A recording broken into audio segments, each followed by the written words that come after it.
दुनिया का कोई भी इंसान जीतने के लिए चुनाव लड़ता है, लेकिन तमिलनाडु में एक ऐसा भी शख्स है जो सिर्फ हारने के लिए चुनाव लड़ता है। जी हाँ, ये शख्स एक या दो बार नहीं बल्कि 238 बार चुनाव हार चुका है। अगले महीने होने वाले लोकसभा चुनाव में ये शख्स एक बार फिर अपनी किस्मत आजमाने वाला है। इतनी बार चुनाव हारने की वजह से इसे वर्ल्ड बिगेस्ट इलेक्शन लूजर की उपाधि से भी सम्मानित किया जा चुका है। इतना ही नहीं, लोग इन्हें इलेक्शन किंग भी कहते हैं।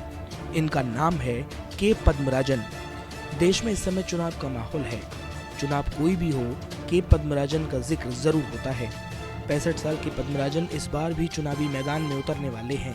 तमिलनाडु के मैट्टूर के रहने वाले पद्मराजन टायर रिपेयर शॉप के मालिक हैं। वे 1988 से लगातार चुनाव लड़ रहे हैं। इस साल के लोकसभा चुनाव में वे धर्मपुरी सीट से चुनाव लड़ेंगे।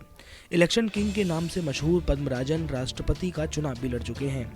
पद्मराजन बताते हैं कि जब वो पहली बार चुनाव लड़े तो लोग उन पर हंसते थे, लेकिन वह एहसास कराना चाहते थे कि हिंदुस्तान का कोई भी आम आदमी चुनाव लड़ सकता है। वो कहते हैं, सभी उम्मीदवार चुनाव में अपनी जीत चाहते हैं, लेकिन मुझे हारना पसंद है। मुझे जीत की तमन्ना नहीं है। पद्मराजन पीएम मोदी के खिलाफ भी चुनाव लड़ चुके हैं। निश्चित तौर पर उन्हें हार भी मिली थी। पद्मराजन ने पूर्व प्रधानमंत्री अटल बिहारी वाजपेयी, मनमोहन सिंह के अलावा राहुल गांधी के खिलाफ भी चुनाव लड़ा है। पद्मराजन ने कहा कि सामने कौन उम्मीदवार चुनाव लड़ रहा है, मुझे इसकी कोई चिंता नहीं। मुझे हार के सिलसिले को आगे बढ़ाना है।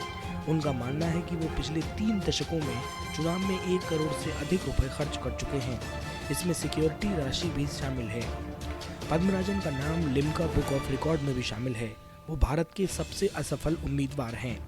साल 2011 के चुनाव में उन्होंने सर्वश्रेष्ठ प्रदर्शन किया था।